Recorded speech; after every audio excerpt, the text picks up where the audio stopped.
Bulletin में आपका बहुत बहुत स्वागत है। रुक करते हैं खबरों का। उत्तर प्रदेश के मुख्यमंत्री योगी आदित्यनाथ ने यूपी सरकार की दंगा पॉलिसी को लेकर बड़ा बयान दिया है। उन्होंने कहा कि उत्तर प्रदेश में आज गुंडे ही असुरक्षित महसूस कर रहे हैं। पिछली सरकारों में गुंडे सुरक्षित थे, लेकिन अब ऐसा नहीं है। दरअसल सोमवार को सीएम योगी आदित्यनाथ गौतम बुद्ध नगर में प्रबुद्धजन सम्मेलन में शामिल हुए। इस दौरान उन्होंने कहा कि अगर जनता खुश है तो इससे ज्यादा खुशी की बात और क्या होगी। लोग कहते हैं कि अपराधियों के खिलाफ कार्रवाई करते हैं, डर नहीं लगता। मैं कहना चाहता हूं कि अगर जनता सुरक्षित है, खुद मेरी सुरक्षा भी उसी में निहित है। पिछली सरकारों की दंगा पॉलिसी आपने देखी है। पिछली सरकारों में केवल गुंडे सुरक्षित थे, लेकिन आज वो गुंडे असुरक्षित महसूस करते हैं। जब मैंने यहाँ पे चुनाव की बात कही तो लोगों ने कहा, अरे साहब यहाँ पे तो एक सरकार का एक मंत्री ऐसा है कि जो उसके सामने कौन बोल पाएगा। यानी सरकार के संरक्षण में और आम जनता की आवाज को किस कदर बंद कर दिया जाता था। व्यापारी असुरक्षित, बेटी असुरक्षित, नौकरी पेशा वाला असुरक्षित, अन्नदाता किसान असुरक्षित, युवा का भविष्य असुरक्षित। सुरक्षित था तो केवल गुंडे थे या कुछ चंद परिवार थे। और आज जो गुंडे पहले सुरक्षित थे, आज वे असुरक्षित हुए हैं। और जनता जनार्दन, बेटी हो, व्यापारी हो। वहीं कांग्रेस प्रवक्ता सुप्रिया श्रीनेत ने बीजेपी पर जमकर हमला किया है। बीजेपी पर हमला बोलते हुए उन्होंने कहा कि 2015 में पीएम मोदी ने एक विवाद सुलझाने के लिए बांग्लादेश को देश की 10,000 एकड़ जमीन दी। इस सवाल पर क्यों नहीं सवाल उठता। साफ है कि पीएम मोदी मुद्दे से भटका रहे हैं। मुद्दा तो चीन का हमारी जमीन कब्जाने का है। लद्दाख इस देश का बहुत अहम हिस्सा है। लद्दाख के लोग आशंकित हैं, आंदोलित हैं, परेशान हैं। उनका कहना है उनकी जान पर बनाई है। चीन के कब्जे को लेकर हर तरह का तथ्य, हर तरह के साक्ष्य सामने हैं कि कैसे चीन ने 4,000 वर्ग किलोमीटर की हमारी जमीन पर कब्जा किया हुआ है। बजाय उसका निवारण करने के नरेंद्र मोदी जी बगले झांक रहे हैं, क्योंकि लद्दाख पे जैसे जैसे कलई खुल रही है, नरेंद्र मोदी जी फिर से एक बार मुद्दों से भटकाने की बात कर रहे हैं। लेकिन जितना आप मुद्दों से भटकाइएगा, आपको वापस मुद्दों पर लाया जाएगा। तो अब एक अहम बात सुनिए। बात 2015 की है। नरेंद्र मोदी जी देश के प्रधानमंत्री थे, उनकी सरकार थी।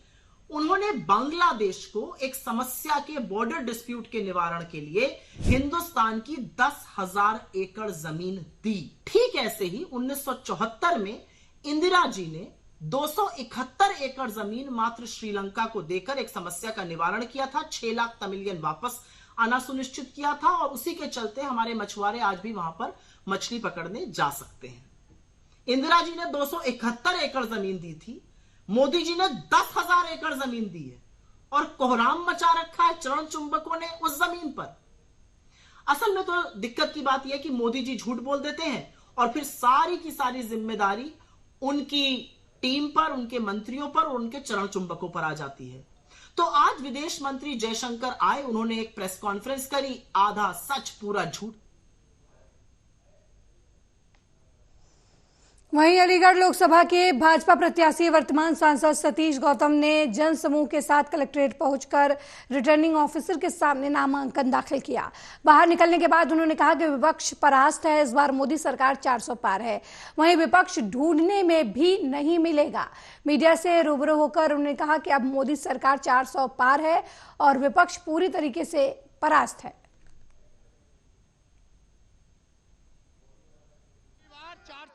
फिर एक बार मोदी सरकार। तो विपक्ष तो कहीं ढूंढे नहीं है, कहीं ढूंढे नहीं मिलेगा। विपक्ष कहीं नहीं दिखाई दे रहा, विपक्ष कहीं नहीं दिखाई दे रहा। जय माता दी। अब की बात पता चला कि पूरी तरह से अलीगढ़ में एक तरफा चुनाव है। भारतीय जनता पार्टी के लोकप्रिय प्रत्याशी सतीश गौतम जी प्रचंड बहुमत के साथ जीत रहे हैं। विपक्षी दलों की यहाँ जमानत जब्त होगी। समाजवादी पार्टी की गुंडे या अराजकता को लोग अभी भूले नहीं है। पर पता चला कि पूरी तरह वहीं गुना शिवपुरी लोकसभा से बीजेपी प्रत्याशी ज्योतिरादित्य सिंधिया की पत्नी प्रियदर्शनी राजे सिंधिया शिवपुरी विधानसभा के खोड़ और पिछोर विधानसभा के पिछोर कस्बे मातृशक्ति सम्मेलन में शामिल हुई। इस दौरान उन्होंने अपने पति के लिए लोगों से वोट करने की अपील की। खोड़ में मातृशक्ति सम्मेलन को संबोधित करते हुए प्रियदर्शनी ने कहा कि वो महाराज से वादा करके आई हैं कि पुरुष आगे रहें या ना रहें, लेकिन महिलाएं इस बार घर से निकलकर बढ़ चढ़कर अपना वोट करने निकलेंगी। उन्होंने कहा कि वो 20 साल से महाराज को देखती हुई आ रही हैं। उन्हें गुना शिवपुरी अशोकनगर की जनता से बेहद प्रेम है। पहले उन्होंने यहाँ आने में 9 घंटे का समय जो है उन्हें लगता था। उस वक्त यहाँ ना रोड थी, ना स्कूल था और ना ही अस्पताल था, लेकिन महाराज ने क्षेत्र में दिल से विकास का काम किया और क्षेत्र का विकास किया। इसलिए अब महिलाओं को भी आगे बढ़कर वोट डालने जाना होगा। उन्होंने क्षेत्र के विकास के लिए लोगों से भाजपा को वोट देने की अपील की।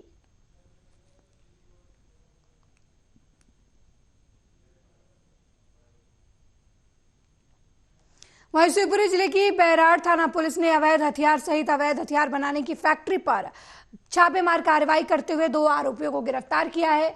इसकी जानकारी देते हुए पोहरी एसडीओपी सुजीत सिंह भदौरिया ने बताया कि बैराड़ थाना प्रभारी मनोज राजपूत को मुखबिर से सूचना मिली थी कि नरैया खेड़ी गांव में अवैध हथियार बनाए जा रहे हैं।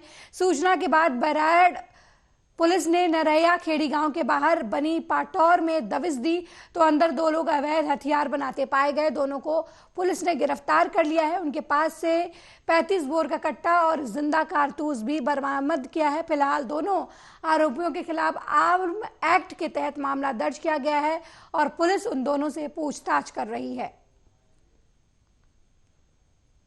श्रीमान एसपी सर द्वारा फूलपुर जिले में अवैध हथियारों के खिलाफ कार्रवाई कराने के निर्देश दिए जा रहे थे। उसी निर्देश के पालन में आज बैराड़ पुलिस को अच्छी सफलता मिली है, जिसमें पुलिस टीआई जो है वहाँ वर्तमान में जो नवीन पदस्थ हुए हैं उनके द्वारा एक जो अवैध हथियार बनाने का जो उपक्रम है, फैक्ट्री है, उसको उन्होंने वहाँ ट्रेस किया है। उसमें 2 आरोपी पकड़े गए हैं, उनसे मसूलका जब्त हुआ है। इसमें उनके यहाँ जब रेड डाली गई तो उस रेड की कार्रवाई में कुल 5 वेपन 315 बोर के ये वहाँ से जब्त हुए हैं। इसके साथ साथ में जो अवैध हथियार बनाने के लिए जो सामग्री प्रयोग में लाई जाती है, उसमें मशीन और बनी हुई जो आदि बनी हुई जो नाल वगैरह हुआ पड़ी हुई थी, वो सबको सामग्री को जब्त किया गया। कुल 5 जिंदा कारतूस भी जब्त हुए हैं और इसमें अभी आरोपियों से पूछताछ की जा रही है कि हथियार।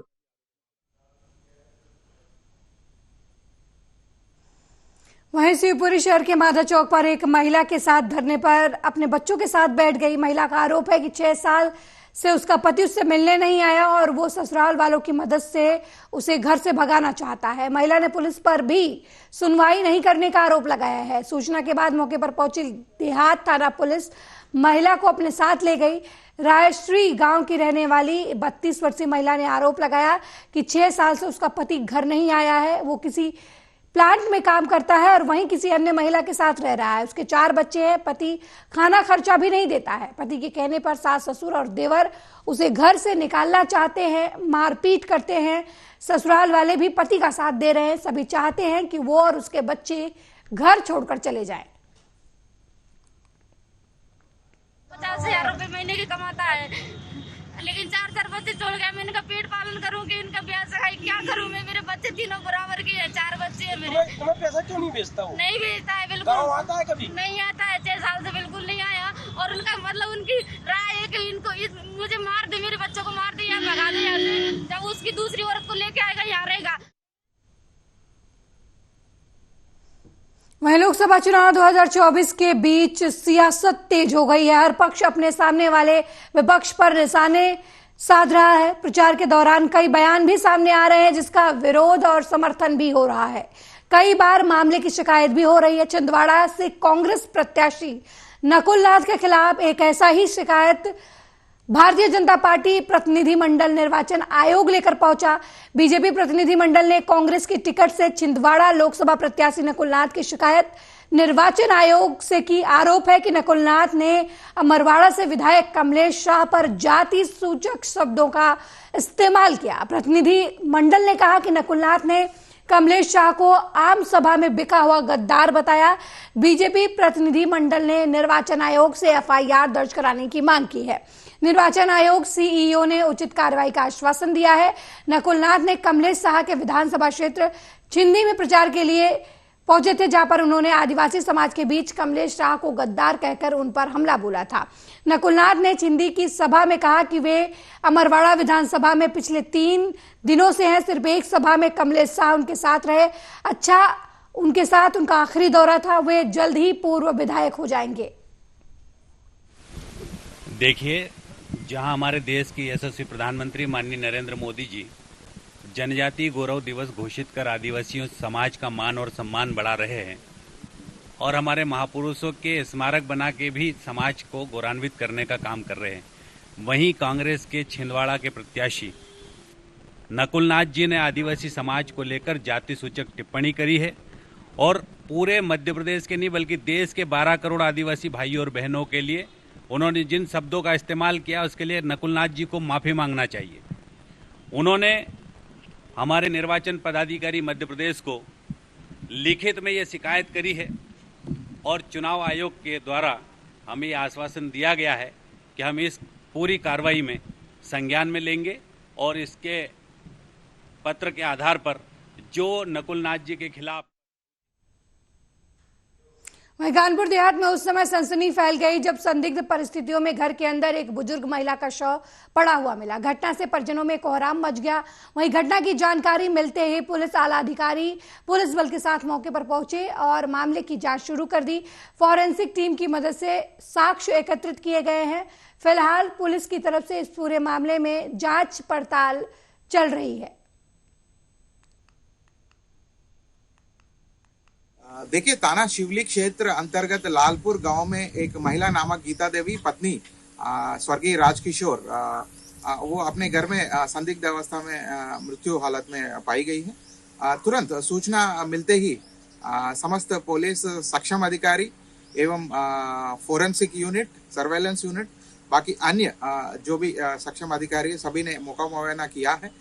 फिलहाल शव को पोस्टमार्टम हेतु हॉस्पिटल भेजा गया है।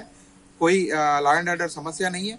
बाकी अन्य जो भी विषय सामने आएंगे आपको अवगत कराया जाएगा। देखिए, थाना शिवली क्षेत्र अंतर्गत लालपुर गांव में एक महिला नामक गीता देवी पत्नी स्वर्गीय राजकिशोर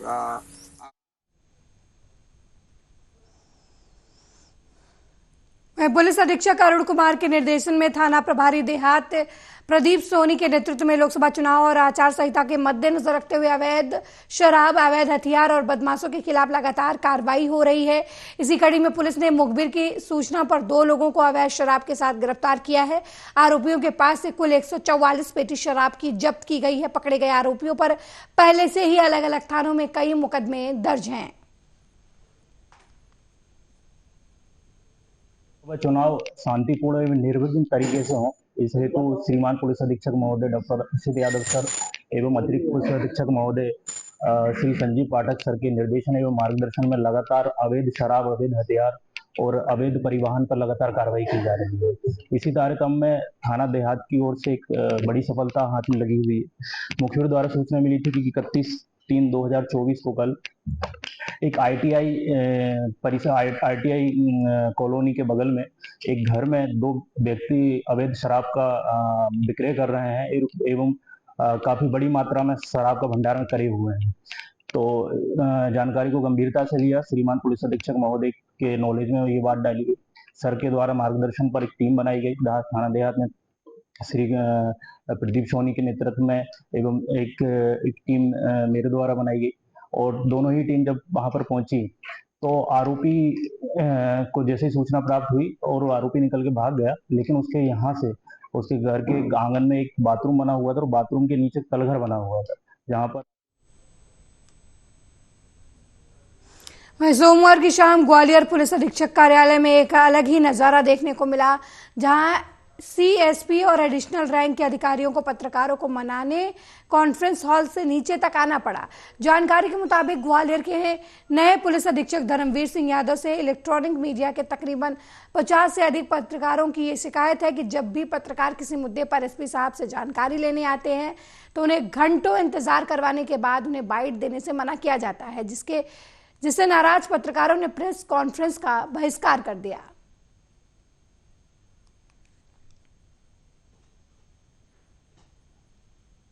बाइट के लिए या खबर के लिए परिवार में भी आप रहे तो अच्छा।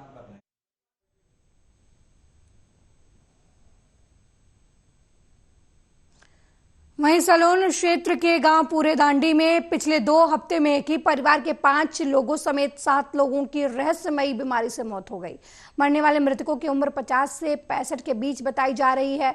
अचानक हो रही मौतों से गांव में दहशत का माहौल है। रविवार को ग्रामीणों की सूचना पर स्वास्थ्य विभाग की टीम गांव पहुंचकर जांच पड़ताल में जुटी। जानकारी के मुताबिक सलोन क्षेत्र के ममूनी गांव सभा स्थित पूरे दांडी गांव निवासी वृद्ध जगदीश मौर्य की 8 मार्च को मौत हो गई थी। इसके बाद इसी परिवार के शिव बहादुर ठाकुर दीन और राम नारायण के बाद रामेश्वर की 30 मार्च को एक एक करके मौत हो गई। मरने वाले सभी मृतक एक ही परिवार के पटदार हैं। इसके अलावा गांव में दूसरे जुड़ावन गांव पूर्वा गांव में 19 मार्च को राम कुमार पासी और 22 मार्च को राज पटेल नाम के व्यक्ति की संदिग्ध परिस्थितियों में मौत हो चुकी है। एक के बाद एक हो रही ताबड़तोड़ मौतों से ग्रामीणों में दहशत का माहौल है। हालांकि स्वास्थ्य विभाग की टीम का कहना है कि सभी मौतें जो हैं वो स्वाभाविक हैं, डरने वाली कोई बात नहीं है, लेकिन स्वास्थ्य विभाग की तरफ से इस पूरे वाकये पर नजर रखी जा रही है। ये है कि 8 तारीख से आज 30 तारीख है।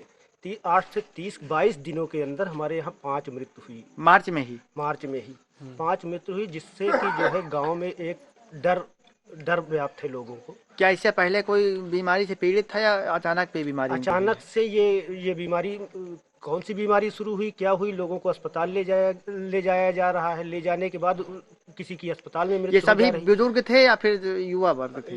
ये 50। अब मामला क्या है, ये एक संजोग हम इसको मानते हैं। 25 दिन के अंदर 5 मौत। कैसे कोई बीमारी से होती है या कोई कैसे क्या होता है? अब अस्पताल लेके गए 2-3 लोगों को, वो वहाँ पे किसी न किसी बीमारी से ही अस्पताल गए थे, लेकिन वहाँ पे भी ख़त्म हो गए। तो एक संजोग ही इसको हम मानते हैं। जब इस तरह हुआ, कल भी जब एक घटना घट गई, तो कल डॉक्टर साहब से बात हुई सलोन से, तो उन्होंने आज पूरी टीम भेजा और टीम ने पूरा जा कर के अपना देखा, पूरी जांचें भी देखा, लेकिन किसी प्रकार की कोई ऐसी चीज़ नहीं आई जिससे ये माना जाए कि ये कोई।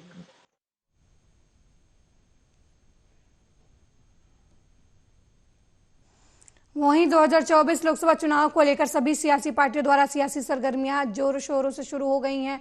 बठिंडा से पूर्व मेंबर पार्लियामेंट वीबा हरसिमरत कौर बादल ने शहर के अलग अलग इलाकों में जाकर चुनाव प्रचार किया। इंडिया गठजोड़ द्वारा दिल्ली में हुई महारैली पर तंज कसते हुए कौर ने कहा कि भ्रष्टाचारी सभी एक मंच पर हैं। उन्होंने कहा कि अपने आप को पूरा ईमानदार कहलवाने वाले अरविंद केजरीवाल को बार बार बुलाए जाने के बाद भी वो पेश नहीं हो रहे थे।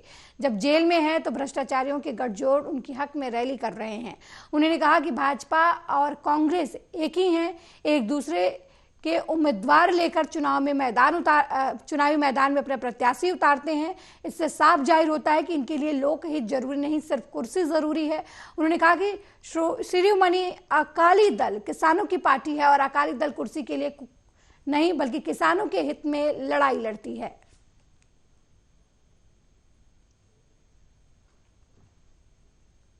अपने आप ਨੂੰ ਕੱਟਰ ईमानदार कहने वाली पार्टी जिन्हों ने इन्ना वड्डा भ्रष्टाचार किया कि एजेंसियां बुला के हम गई, लेकिन बेईमान केजरीवाल गया नहीं। सारी अदालतां ने इन्हू बेल देन तो इनकार करता। ये मंत्री 1.5 साल तो बंद ने, उन्होंने भी बेल इनकार करती। इन्ना वड्डा घोटाला जिहड़ा पंजाब 'च कीता उस तो उन्ना ही वड्डा दिल्ली 'च होया हैगा। ते अज जद केजरीवाल नू जेल 'च सिट्टिया गया है, अदालतां बेल नहीं दे रही, ते फिर अपने आप नू ईमानदार कहने वाली पार्टियां उस भ्रष्ट केजरीवाल के हक विच अज दिल्ली विच रोस प्रदर्शन कर रही ने। मैं तो पंजाब के कांग्रेसियां नू पूछना चाहनी हाँ ਕਿ ਤੁਹਾਡਾ ਰਾਹੁਲ ਗਾਂਧੀ ਤੇ ਤੁਹਾਡੀ ਕਾਂਗਰਸ ਪਾਰਟੀ ਉਸ ਭ੍ਰਿਸ਼ਟ ਕੇਜਰੀਵਾਲ ਦੇ ਹੱਕ 'ਚ ਧਰਨੇ ਉੱਥੇ ਮਾਰ ਰਹੀ ਹੈ। ਆਮ ਆਦਮੀ ਦੇ ਲੀਡਰ ਇੱਥੇ ਦੀ ਲੋਕਾਂ ਦੀ ਸਮੱਸਿਆ ਨੂੰ ਸੁਣਨ ਤੋਂ ਬਜਾਏ। मेरे साथ इस बुलेटिन में फिलहाल इतना ही। देश दुनिया की तमाम खबरों को देखने के लिए देखते रहिए आर्या न्यूज़। नमस्कार।